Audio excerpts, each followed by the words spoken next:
Mock അച്ഛനെ വലിയ ഇഷ്ടമാണോ? അറിയത്തില്ലെന്ന് ചോദിച്ചാൽ അമ്മ അത് പറഞ്ഞിട്ടില്ലെന്നാണ് അച്ഛൻ പറയുന്നത്. അച്ഛൻ്റെ അവസ്ഥ കൊണ്ട് എഴുതിയായിരുന്നു. അവസ്ഥ ഉണ്ടോ?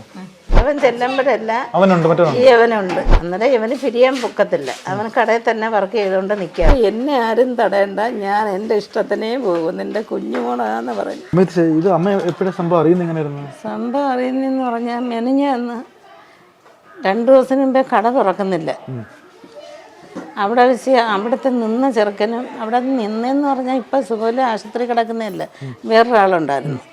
ഇവരും ഇങ്ങോട്ട് തങ്ങളി പപ്പരേനെ അങ്ങോട്ട് ഊണും കൊണ്ട് ചെന്നു. ഷെഡി വർക്കുള്ളപ്പോൾ ഉച്ചയ്ക്ക് ഊണ് കൊണ്ട് കൊടുക്കും. ഊണും കൊണ്ട് ചെന്നപ്പോൾ മറ്റേ ആ നിന്ന ആൾ ചോദിച്ച് ഇവർ രണ്ടും അവിടെ ഇരുന്നേത്. എൻ്റെ മോളും ഈ ആളും കൂടെ ഇച്ചിരി പ്രായമുള്ളത്തിരി തടിയൊക്കെ ഉള്ള അവിടെ ഇരുന്നപ്പോൾ ചോദിച്ചു, നീ എന്തോടാ ഷോയും കാണിച്ചുകൊണ്ട് വരുന്നത് എന്ന് ചോദിച്ചു. ഈ അവിടെ ഇരുന്ന ആള് ചോദിക്കുന്നു. അന്നേരം പപ്പരാൻ ചോദിച്ചു, ഞാൻ എന്തോടാ ഷോ കാണിക്കേ, നീ ഇവിടെ കയറിയിരിക്കുന്ന എന്തിന്? എൻ്റെ വൈഫിൻ്റെ അടുത്ത് ഞാനല്ലേ ഇരിക്കേണ്ടത്, ഞാൻ വന്നാൽ പോലും അവിടെ നിന്ന് നീക്കത്തില്ലല്ലേ എന്ന് പറഞ്ഞ് അങ്ങോട്ടും ഇങ്ങോട്ടും. അത് 2 ദിവസം മുമ്പ് അങ്ങോട്ടും ഇങ്ങോട്ടും അടി കിടന്ന് ചെന്ന ഉടനെ ഇവൻ നീ എന്തോടാ ഷോ കാണിക്കുന്ന എംബ്രണ്ട് പിടിച്ചതല്ലേ, ഇവിടെ എല്ലാം ഉടഞ്ഞു വാരി ഇരിക്കുക. എന്നിട്ട് ഇങ്ങനെ തലക്കടിച്ച്.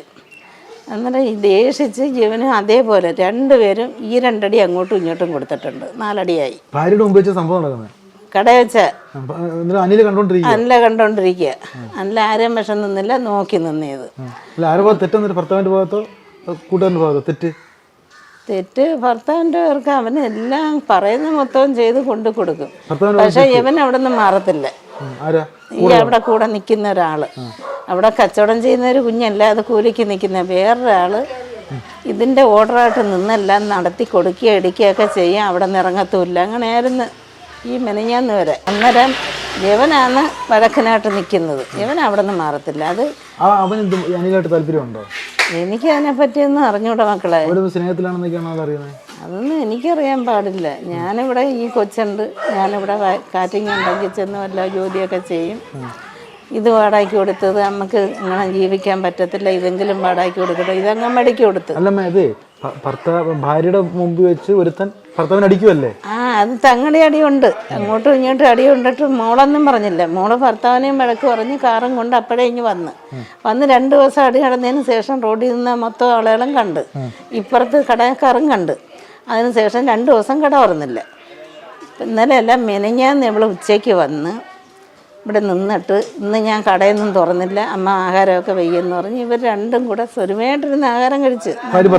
പക്ഷെ ഇങ്ങനെയുള്ള അബദ്ധമൊന്നും നമ്മൾക്ക് അറിഞ്ഞൂടാ. അല്ലേടാ, ഇപ്പം മോൻ തന്നെ ഇന്നടുത്ത് പറഞ്ഞുകൊണ്ട് പോന്ന്. പക്ഷെ എന്തോ പോന്ന്, എന്താ വർക്ക് ചെയ്യുന്നത്, അതൊന്നും എനിക്കറിയാൻ പാടില്ല. പ്രായത്തിനെന്നൊക്കെ പറയാൻ പപ്പനെ 2ാമത് കെട്ടിയതാണ്. പക്ഷെ അവൾക്ക് ഇഷ്ടമായിരുന്നു, അവൾക്ക് തന്നെ ഇഷ്ടമായിരുന്നു. അത് അച്ഛനൊക്കെ ഉണ്ടായിരുന്നു അന്ന്. കല്യാണമായിട്ട് അടിച്ചു കൊടുത്തതാ. എൻ്റെ ആദ്യത്തെ കല്യാണം ഉണ്ടായിരുന്നു. പിന്നെ അവരുടെ അച്ഛനൊക്കെ അന്നുണ്ടായിരുന്നു. ഇവിടെ ഇപ്പൊ എൻ്റെ ആങ്ങളെയും ഇല്ല. നല്ല സ്നേഹത്തിലായിരുന്നു. അവർക്ക് ഇപ്പോഴും അവന് സ്നേഹക്കുറവൊന്നുമില്ല. ഈ ഇങ്ങനെ ഞാൻ പറഞ്ഞുതരാം. ഇപ്പം ഇത് മോൻ, ഒരു പെണ്ണ്, ഇത് മോൻ്റെ പെണ്ണിൻ്റെ ഭർത്താവ്. നിങ്ങൾ 2 പേരും കൂടെ അങ്ങനെ ഇരിക്കുന്നു. മറ്റൊരാൾ വന്ന് അവിടെ മാറ്റിയിട്ടിരിക്കുമ്പോൾ ആർക്കായാലും അതാ ഇവൻ ചെല്ലുമ്പോഴല്ല ഈ അവനുണ്ട്. അതിൻ്റെ പ്രശ്നമാണ് ഇപ്പോൾ ഉള്ളത്. അന്നേരം എടി നിന്റെ ഭർത്താവ് ഞാനാന്നാ പപ്പരാൻ ചെന്ന് ചോദിക്കുന്നത്. നീ എന്തിനാ അവനെയൊക്കെ പിടിച്ചുവിടെ ഇരുത്തുന്നത്? നീ കൂലിക്ക് നിർത്തിയൊക്കെ ആണെങ്കിൽ നീ ശമ്പളം കൊടുത്ത് വിട്ടോണം. പക്ഷെ ഇവിടെ വലിയ മോരാളിയമ്മക്കൊന്നും വേണ്ടെന്ന് പറഞ്ഞു. ഇപ്പം 15 ദിവസം കൊണ്ട് ഇങ്ങനത്തെ വഴക്കുണ്ടാക്കിയ. അല്ലല്ല, പണമല്ല, ഇവൻ കടമെടുത്തതാ. ഇവന് അവിടെ കൂടെ നിന്ന് ഇത്രയും ചെയ്യിച്ച്. അന്നേരം ഇവന് പിരിയാൻ പൊക്കത്തില്ല. അവൻ കടയിൽ തന്നെ വർക്ക് ചെയ്തുകൊണ്ട് നിൽക്കാന്ന് ഇങ്ങനെ പറഞ്ഞ് കടയിലെ കാര്യം തന്നെ പറഞ്ഞുകൊണ്ട് നിന്ന് വഴക്കായി. പല ദിവസവും ഇവൻ കയറിച്ചിഞ്ഞ് വന്നിട്ടുണ്ട്. അന്നേരം ഇവളും ഇവിടെ വന്നിടന്ന് കരഞ്ഞിട്ട് ഒരു അമ്മ എന്നെ ജീവിക്കാൻ താമസിക്കത്തില്ല, കടയിൽ വന്നെന്ന് ഓരോന്ന് പറയുക ഇടിക്കുകയും ഭയങ്കര വഴക്കൊക്കെ പറഞ്ഞിട്ട് എൻ്റെ അടുത്ത് പരാതി പറയും. അത് മോൾ ഇവിടെ ഉണ്ട്, മോളെടുത്ത് ചോദിക്കുമ്പോൾ എല്ലാ കാര്യവും അറിയാം. അന്നേരം ഈ അമ്മയ്ക്ക് ഈ പത്മനാഭനെ കുറ്റപ്പെടുത്താൻ പറ്റുന്നില്ല. ഞാൻ ആരെയും കുറ്റപ്പെടുത്തുന്നുണ്ട്? പപ്പരായനെ കുറ്റപ്പെടുത്താൻ പറ്റത്തില്ലെന്ന് പറഞ്ഞാൽ യവൻ ഇവിടെ വെച്ച് ഇങ്ങനെയുള്ള ഒരു തരവടിയും കാണിക്കുന്നത് ഞാൻ കണ്ടിട്ടില്ല. സ്നേഹമായിരുന്നു, വലിയ സ്നേഹമായിരുന്നു, അനിലിന്റെ സ്നേഹമായിരുന്നു. പിന്നെ സ്നേഹമായിരുന്നു. അവൻ നല്ല രീതിയിൽ നോക്കും, ഇഷ്ടം പോലെ.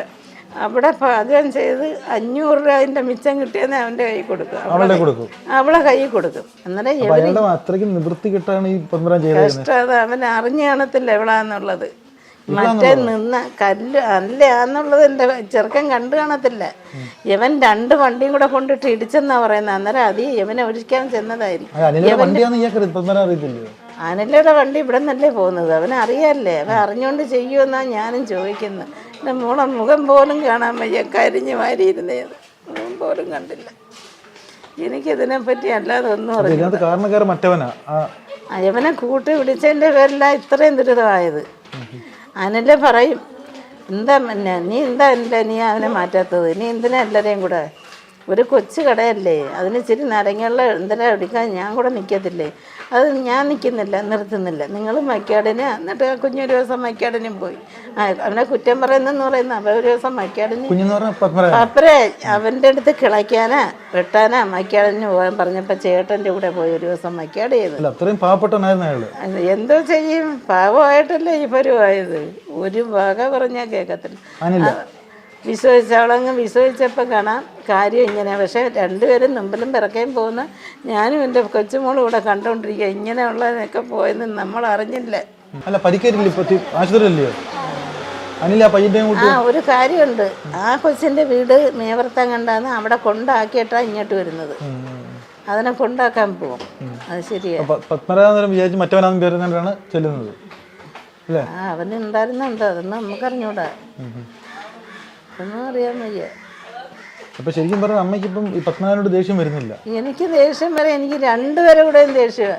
എൻ്റെ മോളിരിക്കുന്ന ഒരു കാര്യം ചിന്തിക്കുക. എൻ്റെ മോള് ചിന്തിച്ച എൻ്റെ ആ ഒരു പെൺകൊച്ച്, നീ ആ കൊച്ചു വളർന്നു വരുന്നു ഭയങ്കരമായിട്ട് സ്നേഹിച്ചിട്ട് ലാസ്റ്റ് ഒത്തിരിയും കഴിയുമ്പോഴത്തേക്ക് ആ രീതി അങ്ങ് മാറും. വിഷമം വരുമ്പോഴത്തേക്ക് ആ രീതി അങ്ങ് മാറിയിട്ട് ഇവർ 2ഉം കൂടെ അടിക്കും. ഈ കുഞ്ഞെ മദ്യത്തിൽ കിടന്ന് പിടിക്കുന്നത്. ഞാൻ പറയും, പപ്പരാ നിങ്ങൾ അടികൂടല്ലേ, നിങ്ങൾ സ്വരമായിട്ട് ജീവിക്കാൻ നോക്കും, നിങ്ങൾക്ക് ജീവിക്കാനുള്ള മാർഗമുണ്ട്. ഈ കടയിൽ തന്നെ ഷെഡിൽ തന്നെ വർക്ക് ചെയ്താലും സുഖമായിട്ട് ജീവിക്കാം. എല്ലാം പറഞ്ഞിട്ടും ഒരു കാര്യം മോള് അത് നിലവിൽ വരുന്നില്ല, നടപ്പിൽ വരുന്നില്ല. മോള് പറയുന്നത് ഞാൻ എൻ്റെ ഇഷ്ടത്തിന് ജീവിച്ച് പോവും. ഞാൻ നാണയിട്ട് പറഞ്ഞു, സത്യമായിട്ട് എന്നെ ആരും തടയണ്ട, ഞാൻ എൻ്റെ ഇഷ്ടത്തിനേ പോകും, നിൻ്റെ കുഞ്ഞുമോളാന്ന് പറഞ്ഞു. അതിനാരും ഇല്ല, നീ എൻ്റെ മോള് ഞാനേ ഉള്ളൂ. അല്ല, അങ്ങനെ തൻ്റെ അടുത്തോടെ പറയണമെങ്കിൽ അനീഷ് എന്തെങ്കിലും ഉറപ്പ് കൊടുത്തതാണോ? അതൊന്നും എനിക്കറിഞ്ഞൂടാ. ഇതിപ്പം മോൻ തന്നെ ഒരു കൊച്ചിൻ്റെ അടുത്ത് ഉറപ്പ് കൊടുത്താന്ന് പറയാൻ എനിക്ക് അറിയാവോ? അതൊന്നും എനിക്കറിഞ്ഞൂടാ. ഇവനെ അന്ന് ഉക്കാടത്തിൻ്റെ ഒന്നും അല്ല എന്നെ കൊണ്ടുപോയപ്പോൾ കണ്ടതല്ല, പിന്നെ എനിക്കറിഞ്ഞൂടാ. ഞാൻ പോകത്തില്ല. ഇവിടെ കഴിഞ്ഞ് കൊച്ചിൻ്റെ കാര്യം നോക്കി, വീട്ടിലെ കാര്യം നോക്കി, ഒന്നുമില്ല പഞ്ചായത്ത് റോഡെങ്കിലും തൂത്ത് ഓരോ ദിവസം ഞാൻ തട്ടിക്കൂടും. എന്താ ഇവർ 2ഉം വഴക്കായുണ്ട്. അത് ഇവന് വഴക്കിന് ചെല്ലാതിരുന്നാൽ അവിടെ ഇങ്ങോട്ട് വന്ന് നിങ്ങളെന്തിന്ന് ജോലിക്കോ ഇല്ലേ, നിങ്ങൾ മൈക്കാടനെങ്ങനെ പോകും, ഇല്ലെങ്കിൽ ഒരു ആട്ടോ എടുത്തിട്ട് ഓട്. നിങ്ങൾ മോള് ഇവിടെ ഒരു ചേച്ചിയുണ്ട്, മോള് ചേച്ചിയുടെ നാട്ടോടെ പൈസ വേടിയിട്ട് എന്നും പറഞ്ഞുകൊണ്ട് പോയ ഈയിടെയാക്കി കൂലിപ്പണിക്കും ഇവിടെ പരിസരത്തുള്ളവരടുത്ത് ചോദിച്ചാൽ അറിയാം. നമ്മളായിട്ട് ഞാൻ 2 പേരെയും വിഷം എനിക്കില്ല. എനിക്ക് ദൈവത്തിൻ്റെ ഒരു വിഷയമുള്ളൂ. ഞാൻ പറയുന്നില്ല, ഞാൻ പറയുന്നുള്ളൂ. മോളെ അപ്പോഴും ഈ അച്ഛനും അമ്മയും തമ്മിൽ വഴക്കൂടുന്നൊക്കെ മോളൊന്നും കാണുന്നുണ്ടോ? കാണുന്നുണ്ട്. എന്ത് പറഞ്ഞ വഴക്കുണ്ടാവുന്നേ? ഒരു കടയുടെ കാര്യങ്ങൾ പറഞ്ഞ് വഴക്കൂടും. അല്ലാതെ ഈ ഹനീഷ് എന്ന് പറയുന്ന അവൻ, അനീഷാണ് ഈ പറയുന്ന അവിടുത്തെ വില്ലൻ. അവര് പാർട്ണർഷിപ്പ് ഇട്ടാണ് കട നടത്തിയത്. ആ പേരും പറഞ്ഞവര് വഴക്കുണ്ടാക്കും, അങ്ങനെയൊക്കെയാണ്. അത് ഈ അച്ഛൻ അറിയത്തില്ല, ഈ അനീഷോട്ടുള്ള പാർട്ണർഷിപ്പ് ഉള്ളവരെ അറിയത്തില്ലയോ? അറിയത്തില്ലെന്ന് ചോദിച്ചാൽ അമ്മ അത് പറഞ്ഞിട്ടില്ലെന്നാണ് അച്ഛൻ പറയുന്നത്. ഇത് പറഞ്ഞിട്ടുണ്ടോ ഇല്ലെന്ന് എനിക്കറിയത്തില്ല. അച്ഛൻ അങ്ങനെയാ പറഞ്ഞിട്ടില്ലെന്നാണ് പറയുന്നത്. ഈ അനീഷോട്ട് എങ്ങനെ അമ്മ ബന്ധം സ്ഥാപിക്കുന്നത് എങ്ങനെ? അത് അച്ഛൻ ഒരു കഴിഞ്ഞ വർഷം എന്തോ ഹോസ്പിറ്റലിൽ കിടന്നപ്പം അച്ഛനെ കൊണ്ടുപോയായിരുന്നു. അപ്പം അമ്മയുടെ ഫോണില്ലായിരുന്നു. അങ്ങനെ ഫോണ് അടുത്തിരുന്ന ഹനീഷ് മാമനായിരുന്നു. അങ്ങനെ ആ ഫോണിൽ വിളിച്ചാണ് പരിചയം. പക്ഷെ അച്ഛൻ ഒരിക്കലും ആ ബന്ധം ഇഷ്ടമല്ല. ഇല്ല, ഇഷ്ടമല്ല. അച്ഛൻ എന്തോ പറയുന്നു വന്നിട്ട്? എന്നിട്ട് അവനെ കാണരുതെന്നൊക്കെ പറയും, എന്ത് പറയും? അങ്ങനെ കാണരുത് എന്നൊക്കെ പറയും, കടയിലിരിക്കാൻ പറ്റത്തില്ല എന്നൊക്കെ. പക്ഷെ അച്ഛൻ ഇന്നും കാണുന്ന കഴിച്ച ആ കടയിൽ ഇന്നും അവനെ ഉണ്ട്. മിക്ക ദിവസവും കാണാറുണ്ട്. അത് മോക്കറിയാമോ ഈ വിഷയങ്ങളൊക്കെ? മോള് അമ്മയോട് വല്ലതും സംസാരിക്കാറുണ്ടായിരുന്നു ഇങ്ങനത്തെ ഒന്നും സംസാരിക്കാറില്ല. കടയിൽ ഞാൻ പോവുമായിരുന്നു, അപ്പോഴും കാണും, ഹനീഷമ്മ അവിടെ കാണും. അതൊക്കെ പറഞ്ഞാണ് ഇവിടെ അടിയാവുന്നത്. മോക്ക് അച്ഛനെ വലിയ ഇഷ്ടമാണോ? അച്ഛൻ അച്ഛനും അമ്മേനെ ഒരുപോലെ തന്നെ. അച്ഛൻ ഇങ്ങനെ ഒരു ക്രൂരകൃത്യം ചെയ്ത് ഇപ്പം മോക്ക് അച്ഛനോടുള്ള സമീപനം അങ്ങനെ ദേഷ്യമാണോ, അച്ഛൻ്റെ അവസ്ഥ കൊണ്ട് ചെയ്തതാണോ, എന്തായിരിക്കും? എന്റെ അവസ്ഥ കൊണ്ട് ചെയ്തായിരുന്നു. അവസ്ഥ ഉണ്ടോ? മോക്ക് ദേഷ്യമില്ല അച്ഛനോട്? ഉണ്ട്.